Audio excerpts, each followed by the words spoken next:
Welcome back, viewers. You're watching WION World is One. This is World DNA, the show that gets you ahead of the rest. I'm Shivan John. And I'm Jyotsa Kumar. And on the show today on World DNA, as the year ends, the United States has unveiled almost $6 billion in military and budget aid for Ukraine. And this also as Russia and Ukraine swapped more than 300 prisoners of war on Monday in an exchange brokered by the United Arab Emirates. We'll get you all the details on the story in the show.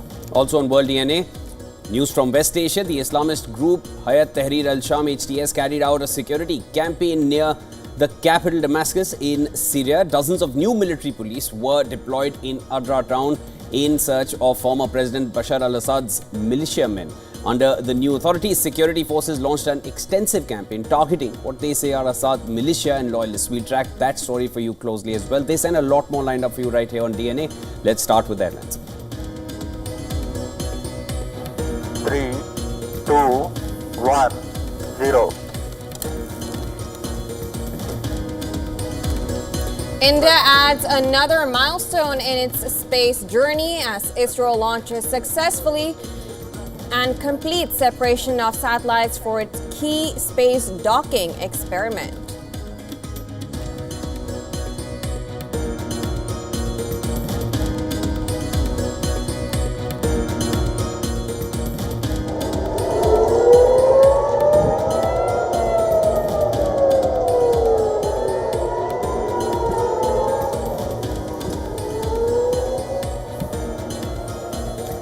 Israel sets out its case to the UN Security Council for a full assault on Houthi forces as Israeli military claims it intercepted a missile launched from Yemen.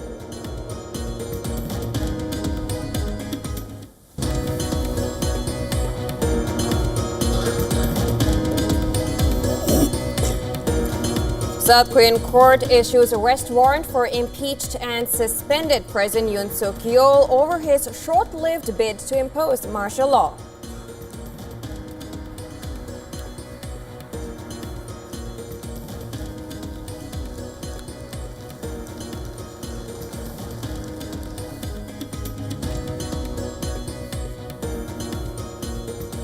Former US President Jimmy Carter to be honored with a state funeral in Washington, D.C. on the 9th of January before being laid to rest in his hometown of Plains in Georgia.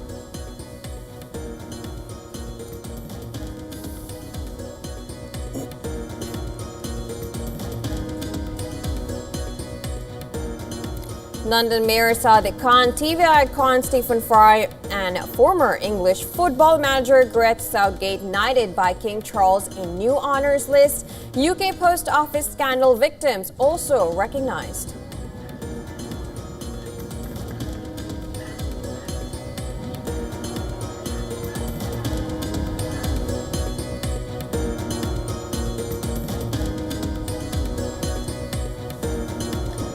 US Treasury Department claims China's state-sponsored actor was behind a major cyber breach targeting the department earlier this month.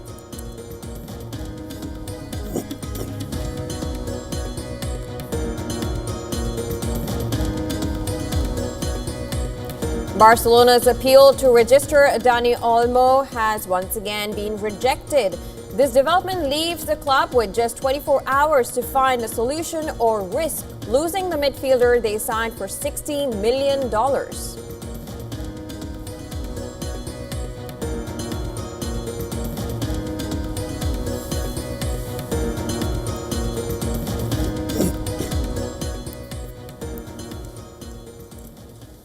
And this is big news. The Indian Space Agency ISRO has ended the year with a major achievement with its last space mission of the year.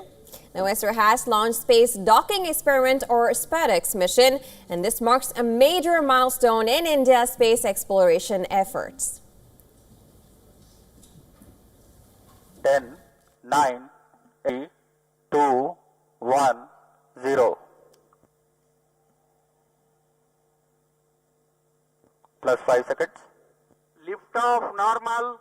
That's a marvelous liftoff of PSLV C-60 SpaDex. The mission is crucial for India's future space endeavours such as Chandrayaan 4 and the Indian Space Station. Space docking is a highly sophisticated feat that has been accomplished only by the US, Russia, Europe and China so far.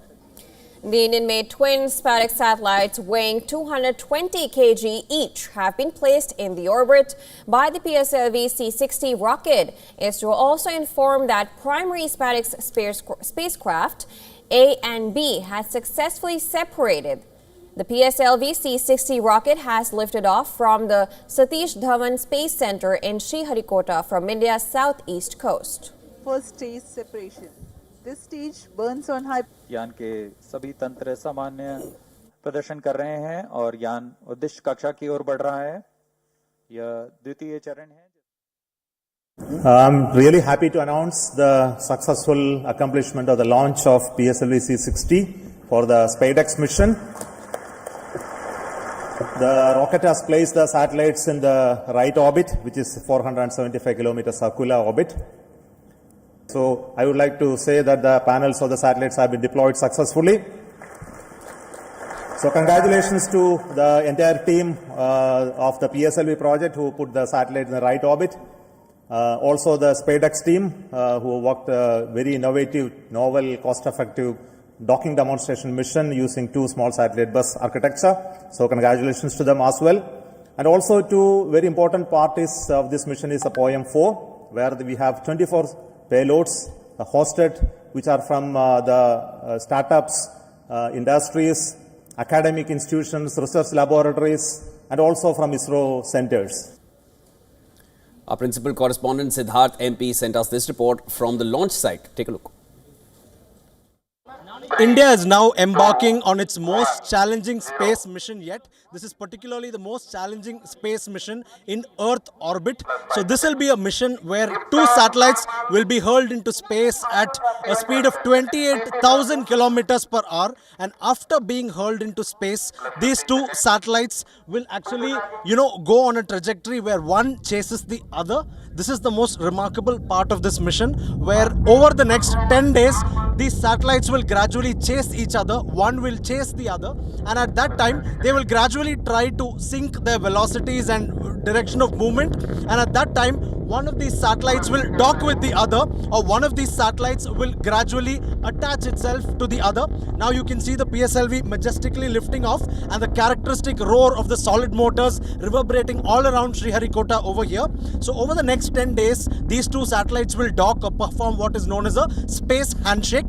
Docking is a very fundamental step that is important for building a space station. Docking is also crucial for India's future missions such as Chandrayaan 4. In fact, this is a mission that is not just about docking. After docking, these satellites will spin around the Earth, as a unified entity. Thereafter, these satellites will also undock or separate, and then they will start imaging the Earth as two separate satellites.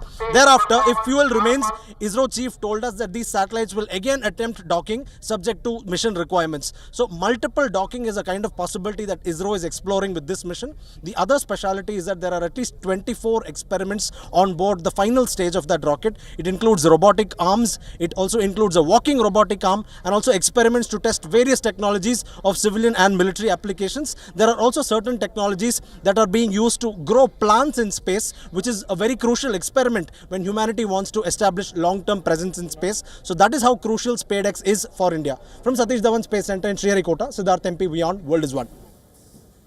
All right, shifting our focus to West Asia now. At least 31 combatants had been killed in Syria since Sunday in ongoing battles between Turkey-based groups and Kurdish-led forces.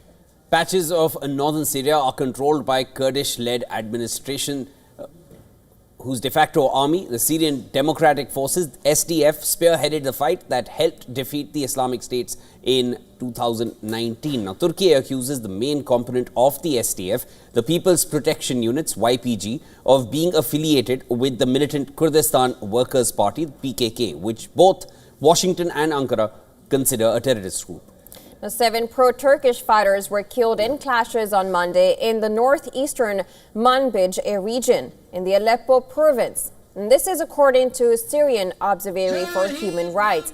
Clashes broke out when SDF fighters infiltrated the city of the same name after it was retaken by Ankara-based groups earlier this month. As rival groups vie for power, the new rulers led by the HTS are making efforts to rebuild Syria. Last week, HTS unveiled an accord to dissolve the myriad of armed groups operating in Syria and integrate them into the Defense Ministry. Now, it has named some prospective army officers here as well.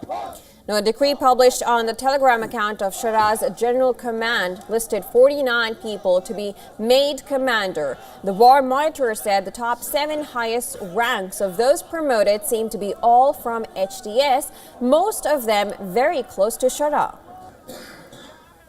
In an interview with Saudi-owned Al Arabiya television, Shara admitted that so far government positions went solely to HTS members, promising broader participation in the future. And this as it continues its crackdown on remnants of Assad's rule. HTS launched a security campaign near the capital Damascus, targeting what they called Assad's militia. 5 allegedly the heads of the militia in the area were arrested.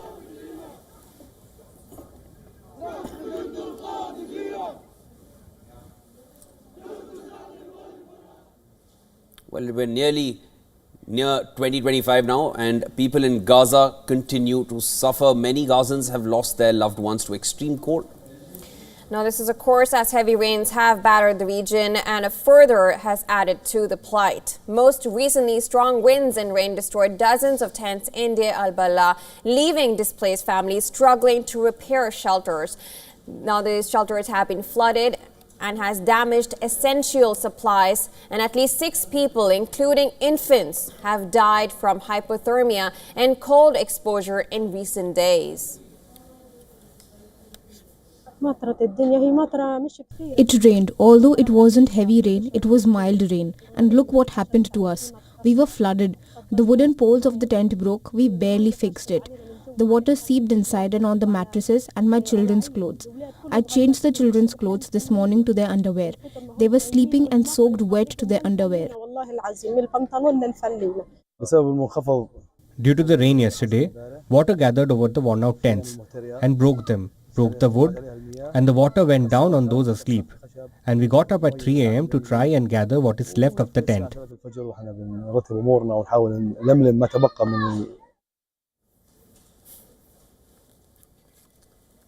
International aid agencies warn that relief efforts remain grossly inadequate. Heavy rain has further complicated aid delivery, and many families are without food, clean water, or warm clothing as winter conditions intensify. Israeli strikes continue to hit northern Gaza, including Beit Hanun and Jabalia, with intense fighting reported around Beit Lahiya. According to reports, the latest strikes have killed 27, taking the total death toll since October 2023 to now 45,500. Aid agency UNRWA has called for an urgent ceasefire to prevent further humanitarian catastrophe, but peace talks remain stalled. With tents collapsing and strikes unrelenting, the people of Gaza face a harsh and deadly winter.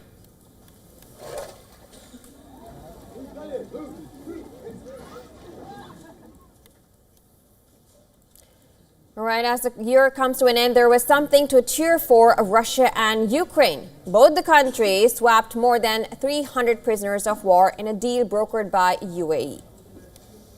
Now, the two sides have exchanged hundreds of captive soldiers since Russia began its military assault on Ukraine back in February of 2022 in one of the few areas of cooperation. Ukrainian prisoners of war reunited with their families after being released in a major swap between their country and Russia.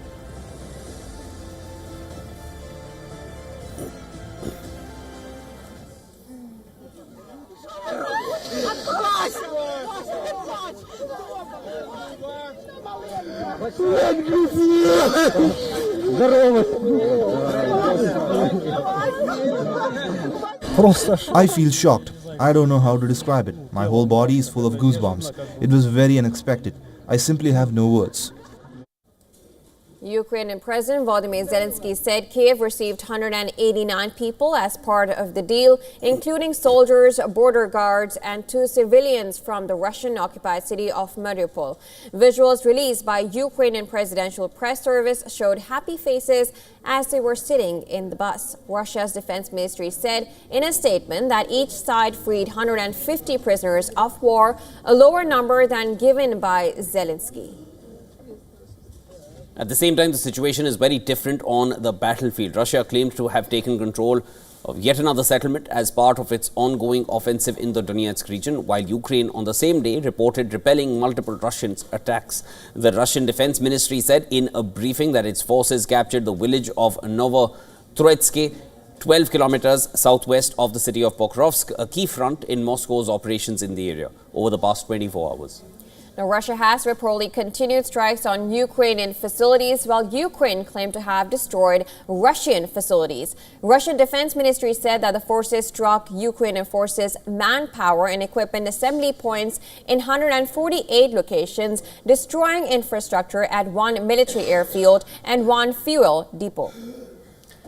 Meanwhile, U.S. President Joe Biden has rolled out another aid package for Ukraine. The White House said that Biden announced a fresh package of nearly $2.5 billion in aid to Ukraine for its defense against Russian aggression. Biden said that he is proud to announce almost $2.5 billion in security aid to Ukraine as the Ukrainian people continue to defend their independence and freedom from Russian aggression. In a statement on U.S. support for Ukraine, Biden stated that the aid includes an additional $1.25 billion drawdown package for the Ukrainian military and a $1.22 billion Ukraine Security Assistance Initiative package. Washington has committed billions of dollars in aid for Ukraine since the war between Moscow and Kiev began. However, it is uncertain if the aid will continue at that level under Donald Trump, who will make a comeback to the White House in just a matter of days now, on the 20th of January.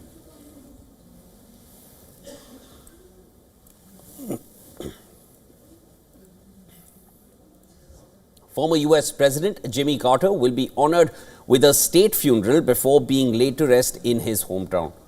The state funeral will be held in Washington, D.C. on January 9th. President Joe Biden has also declared the date as a national day of mourning in the United States. Carter, who died at the age of 100 on Sunday, will be then laid to rest in the plains in Georgia next to his wife. Now, flags flew at half-staff across the United States on Monday as global tributes poured in for the life and legacy of Carter, the longest who lived U.S. president. On Saturday, Carter will be conveyed by motorcade through the town of Plains to the farm where he grew up in Georgia and then on to the state capitol in Atlanta. He will lie in repose at the Carter Center before being flown on January 7th to Washington to lie in state at the U.S. Capitol with a military guard. 2 days later, he will be buried in Plains after the traditional televised funeral at Washington National Cathedral. And that is accorded to every U.S. president.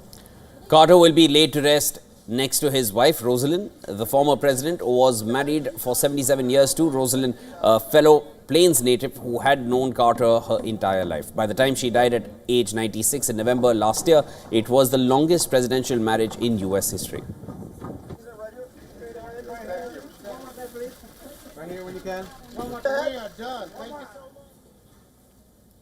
Now, Carter Puri village, located in Gurugram district of the Indian state of Haryana, holds a unique place in both local and international context due to its association with former U.S. President Jimmy Carter. WION Siddhant Sibal visited the village. Here's what he reported from the ground. Take a look. This place can be any other place in the suburbs of Delhi, with its kacha roads and newly built houses. But this place has been an important milestone in Indo-US ties. This is Carter Puri, named after former US President Jimmy Carter. Originally known as Daulatpur Nasirabad, this village is located in the Gurugram district of Haryana. It was renamed Carter Puri in honor of the 39th United States President Jimmy Carter, after his visit to the village on January 3rd in 1978, along with his wife, Rosalind Carter.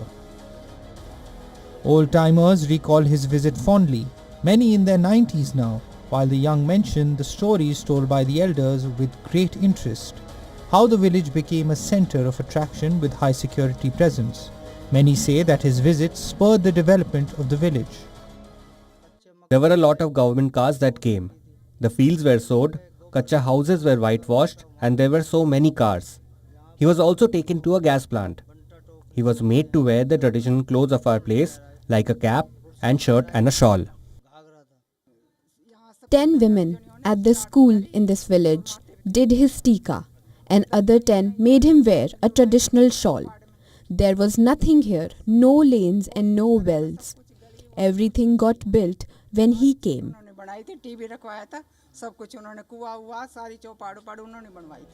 Carter's visit was significant because his mother, Lillian Carter, had previously worked in the village in the late 1960s as a member of the Peace Corps, creating a personal connection between the former president and the community.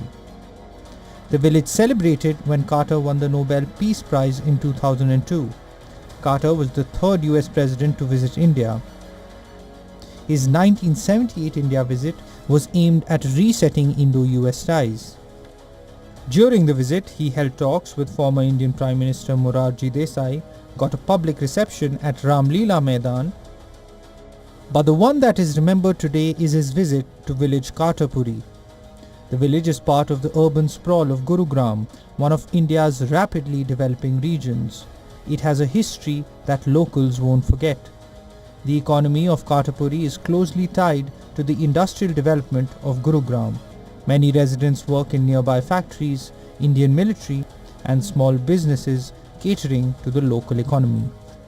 Puri is named after US President Jimmy Carter. He visited this village, and the people of this village are very proud of not only the visit, but the fact that they're named after the President of United States who visited this village in 1978. And whenever the history of India-US relationship will be talked about, the name of this village will always crop up.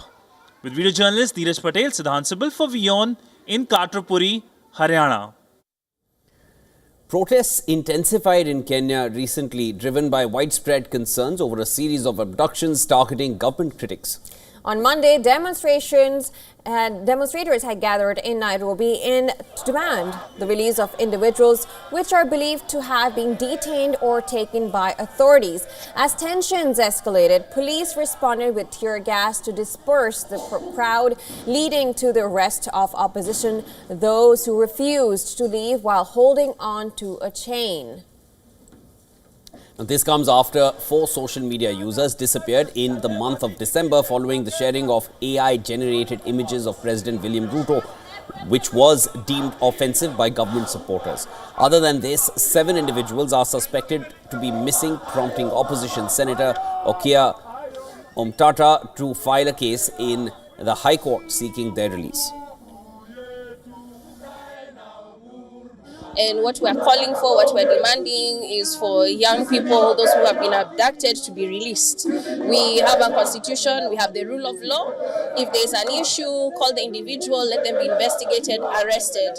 We're existing in a time where we have to live in fear. So I'm so proud of everyone who's here because we've all come out to say this is our country and it's not possible for us to live the way we have been living under this regime in this country. According to the report by human rights organization, at least 82 people have been abducted since protests erupted in June. Meanwhile, Kenya National Commission on Human Rights has warned that the country is at risk of slipping back into what is said to be a darker times. Rights groups allege the country's police force is behind the abductions, but police have denied involvement and said they were investigating the disappearances. President William Ruto's his assurances have been given that the government does not condone such actions, but the citizens still remain in disbelief.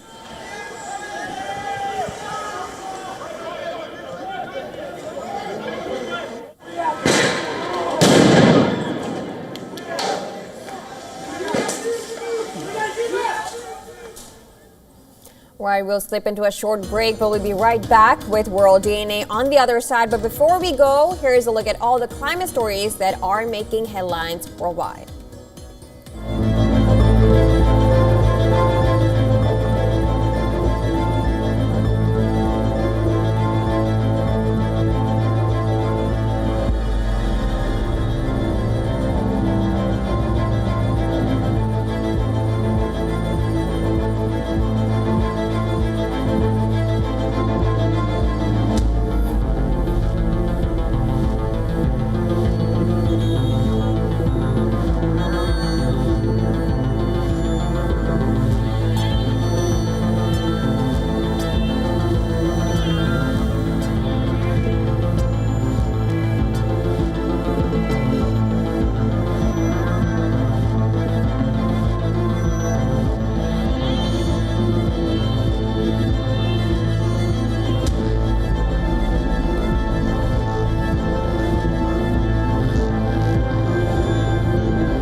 The Earth is sending distress signals. Wildfires, droughts, and melting glaciers. Can we reverse the damage? Explore the harrowing effects of climate change. It's a wake-up call. Global emergency. Climate Tracker on WION World is One. To bring the benefits of the Subhash Chandra Show to your educational institution, teachers and students, send an invitation to Juhi Jha at juhi@such.org.in. WION, India's global voice, the channel that brings you the biggest stories from across the world through India's lens. Now available in more than 190 countries worldwide. Because we believe that the world is one. Watch us in Africa, Europe, USA and Canada, South America, Asia Pacific, Middle East and North African regions. Also available on these digital platforms across the world. WION, World is One. To bring the benefits of the Subhash Chandra Show to your educational institution, teachers and students, send an invitation to Juhi Jha at juhi@such.org.in.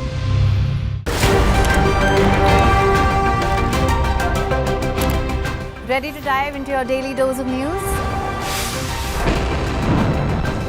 Bringing you what's trending in the West and all that's setting trends in the East.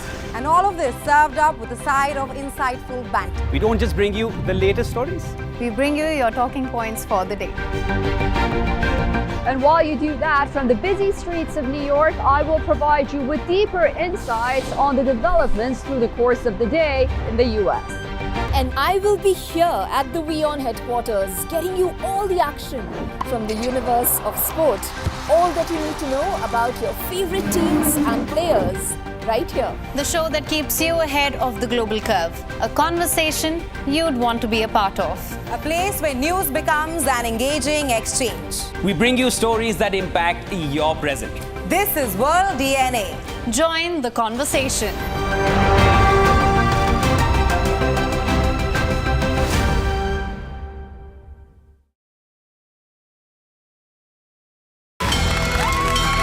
From the bustling trading floors of Wall Street to the vibrant exchanges of Asian stock markets, WION breaks it down for you to make sense of what's happening.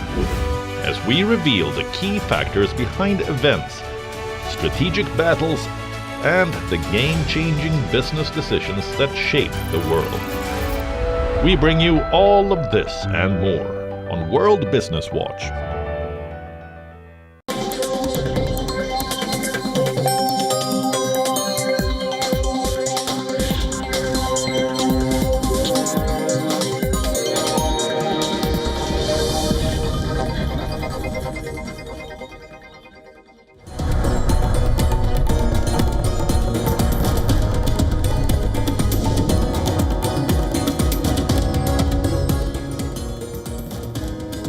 Welcome back, viewers. You're watching World DNA with Jyotsna and I'm Shivan. Lots more lined up for you on this side of the show. Thank you so much for coming back from that break.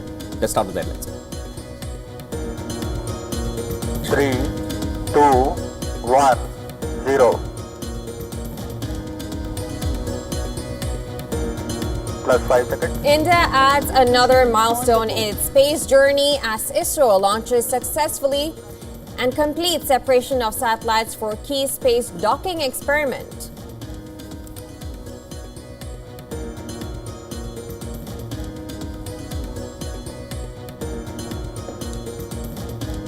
Israel sets out its case to the UN Security Council for a full assault on Houthi forces as Israeli military claims it intercepted missile launched from Yemen.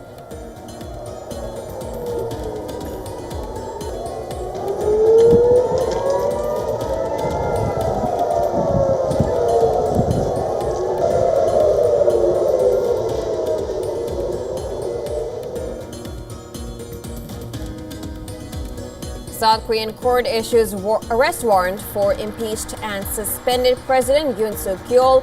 over his short-lived bid to impose martial law.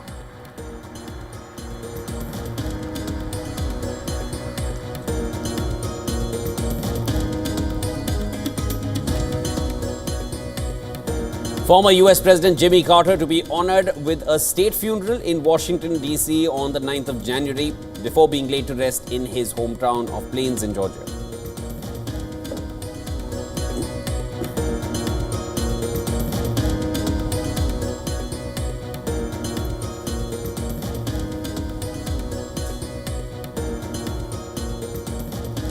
London Mayor Sadiq Khan, TV icon Stephen Fry and former England football manager Gareth Southgate knighted by King Charles in new honours list. UK Post Office scandal victims also recognised.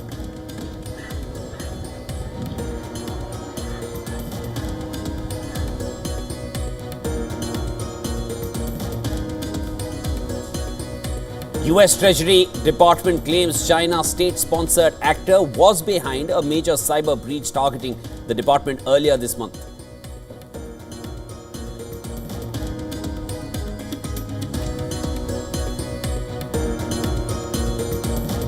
Barcelona's appeal to register Dani Olmo has once again been rejected. This development leaves the club with just 24 hours to find a solution or risk losing the midfielder they signed for $60 million.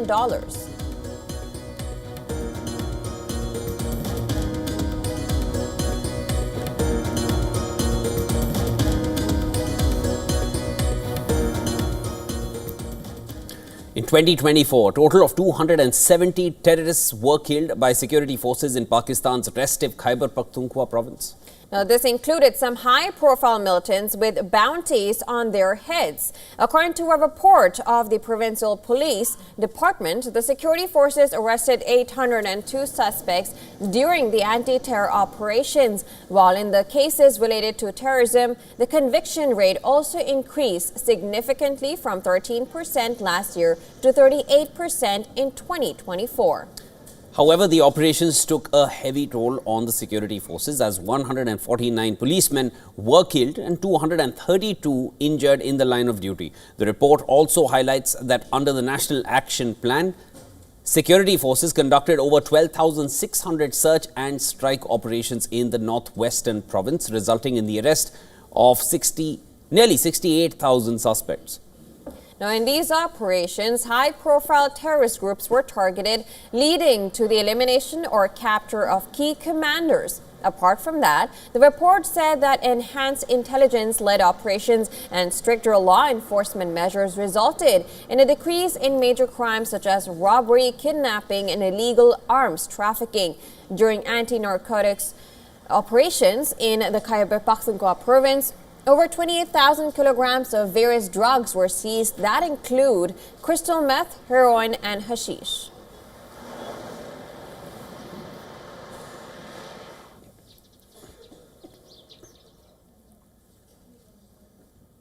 Now, the state of Bihar in India has witnessed massive protests over an examination that selects state government officials.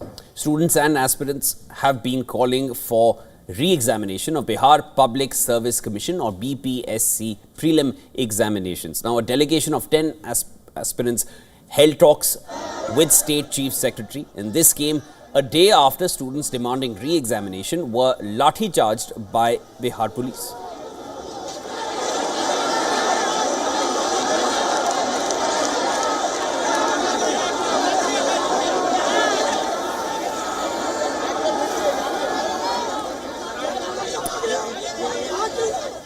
However, the students said they did not get any concrete assurance or timeline for addressing their demands, and this includes withdrawal of FIRs against over a dozen students. Talks have been held with the Chief Secretary, and now the decision rests with the government. We raised the concerned issues with them. Bureaucracy has its own way of answering the questions. We didn't receive any particular answers in yes or no. They only said that they would take a look into the matter. With no decision taken yet, the candidates stated that their next steps will depend on the government's call. They say the agitation will continue until the government addresses their demands. The issue has taken a political color, with Jan Suraj Party founder Prashant Kishore backing the students' demands. In fact, he faced flack for supporting the aspirants. RJD leader Tejasvi Yadav has accused Kishore of running away from the protest side during lathi charge and use of water cannons by police, while Neeraj Kumar, a senior leader of the ruling JDU, has called him a political fugitive. The controversy began when candidates at the Bapu Examination Centre boycotted the BPSC preliminary test due to delayed question papers. Videos of mobile phone use and lack of security inside the examination centre during the test further fueled these protests. BPSC decided to cancel the examination at the Bapu Centre and rescheduled it for the 4th of December. But students demanded cancellation across all centres due to alleged irregularities.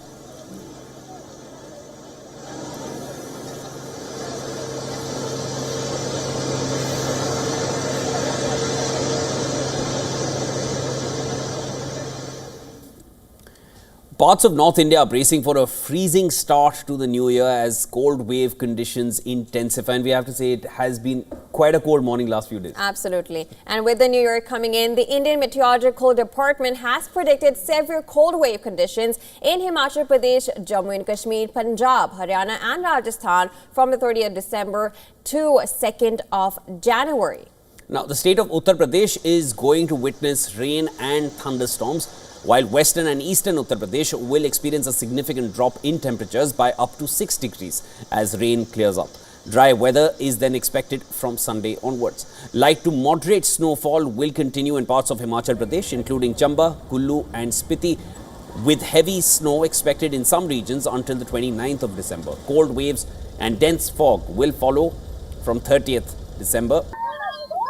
Now, Kashmir is struggling with season's heaviest snowfall. Road, rail and air traffic remain disrupted, including the Jammu-Srinagar highway and flight operations in Srinagar. Delhi recorded over 41 mm of rain in a single day, the highest since 1923. The IMD issued an orange alert for dense fog on Sunday, followed by a yellow alert for the next 2 days.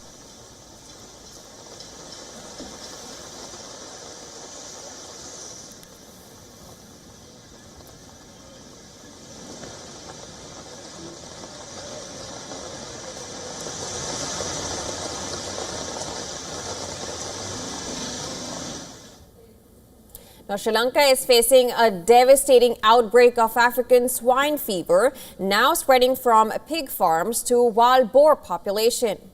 Wild boars have been found dead across forest reserves, including Yala National Park, with mortality rates reaching 100% in some cases. Experts warn that the entire wild boar population could be wiped out if this virus is not contained. The virus was first detected in commercial farms.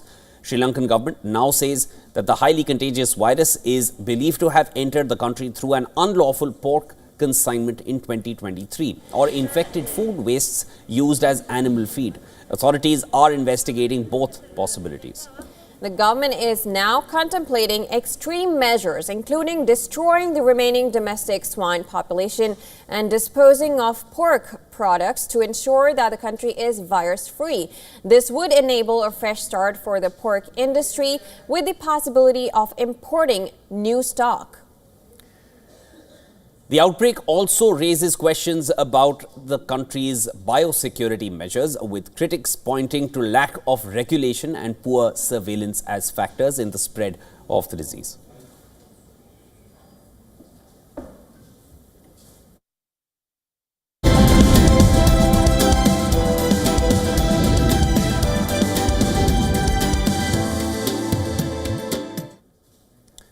For France's wealthiest, 2024 was a year to forget, even though they are among the richest individuals in the world. They may have shed a few tears this year. Their fortunes plummeted by a record amount in 2024. And this is due to the nation's political instability and the sluggish market for luxury products.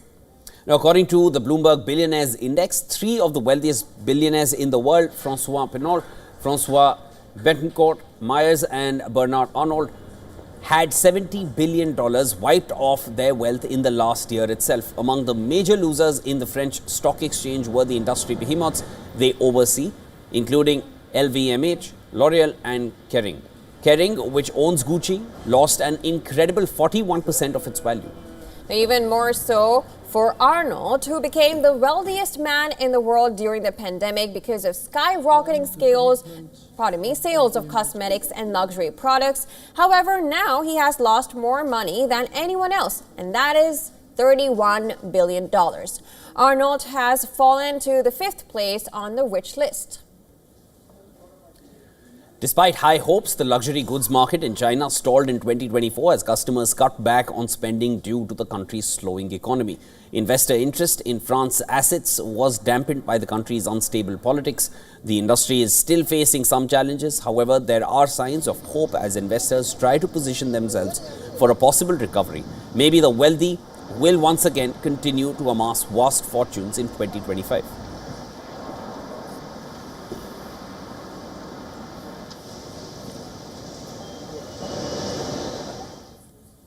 Now, the chart-bursting rally in Bitcoin has reignited optimism that tokenization will transform traditional asset records like deeds and mortgages into something completely new. Well, this next report gets you all the latest. It decodes what the rally in cryptos means for tokenization. Take a look. Tokenization, the act of representing physical assets on a blockchain, has emerged as a popular term in both traditional and emerging crypto financial spheres in 2024. The enthusiasm is emerging hope that the digital ledger technology that underpins cryptocurrencies will revolutionize everything. Wall Street's buzzword is a new reality. Unlike a few years ago of blockchain technology for applications ranging from Walmart's lettuce tracking to the digitalization of stocks. The tokenization of assets other than stable coins, which act as stand-ins for real currencies in cryptocurrency trade, had been waning for years. Tokenized assets currently represent just 0.003% of real-world assets. The part of the problem was the unfriendly regulatory environment in the US. Authorities have long warned financial institutions against cryptos and their associated risks. Regulators frequently group tokenized securities with cryptos, even though tokenized assets are based on blockchain technology and follow the same regulations as conventional securities. Financial institutions chose to remain out of it and put their money into fields like artificial intelligence instead. And that's starting to change. Bitcoin's over 150% rally this year, along with exchange-traded funds. Adoption by institutional investors have boosted bets on tokenization.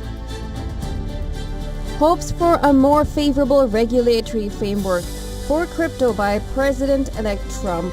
Things are beginning to shift. The announcement of tokenized money market fund by the world's biggest investment firm this year has also boosted tokenization. Others will be compelled to follow suit.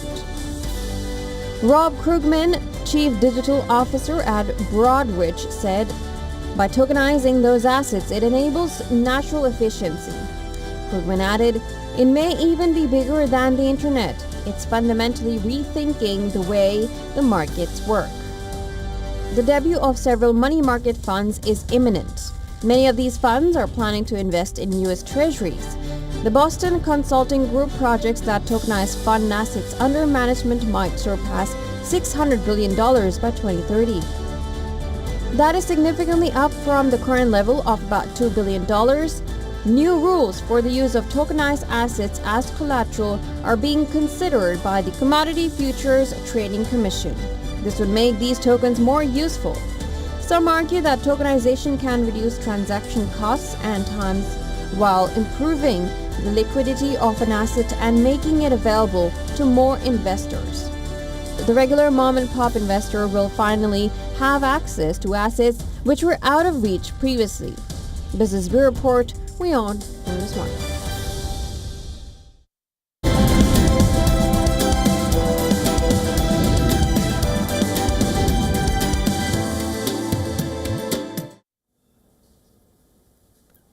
right, let's now take a look at all the developments coming in from the world of technology. Elon Musk is all set to roll out direct-to-cell Starlink services in Ukraine. Starlink has signed a deal with Kyivstar, Ukraine's largest telecoms operator, to provide consumers in the country with uninterrupted satellite-powered mobile connectivity. Starlink's direct-to-cell service is expected to come online in the fourth quarter of 2025, with voice and data transmission services coming later.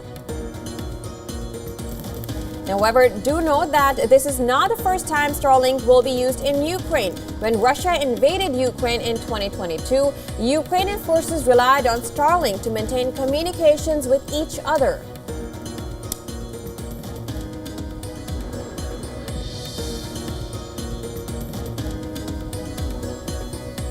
India's Income Tax Department has dismissed claims of using data from the Digi Yatra app to track tax evaders. There were claims that India's Income Tax Department is using passenger data collected via this app Digi Yatra to identify potential tax evaders, and the Digi Yatra app was launched to provide a seamless paperless check-in at Indian airports. It allows passengers to scan their faces through facial recognition technology for an easy flight boarding process. It was claimed that the Indian Income Tax Department is comparing travel data from the app to identify frequent flyers whose spending might not match their declared income. Now, Digi Yatra CEO Suresh Khadagabhavi has denied the report, calling it baseless.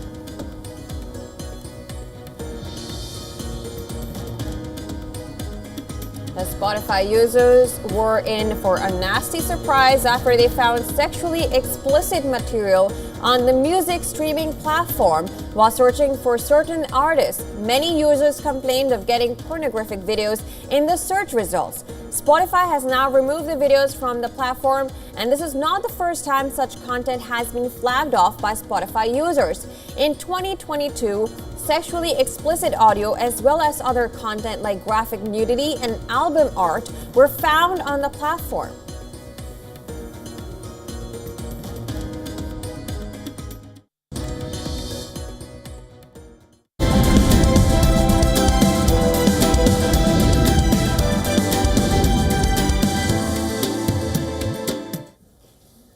Well, in a landmark move, PGMOL, the referees governing body in England, has announced that in-stadium VAR announcements will be trialled for the first time in English football during the League Cup semi-finals. The referees will use stadium PA systems to explain decisions on incidents like handballs or offsides. In a statement, PGMOL said referees will announce the final decision following a visit to the VAR pitch side monitor or upon the conclusion or factual matters such as accidental handball by goal scorer or offside offences where the attacker touches the ball. The trial will run over both legs of the Arsenal versus Newcastle United and Tottenham Hotspur versus Liverpool ties.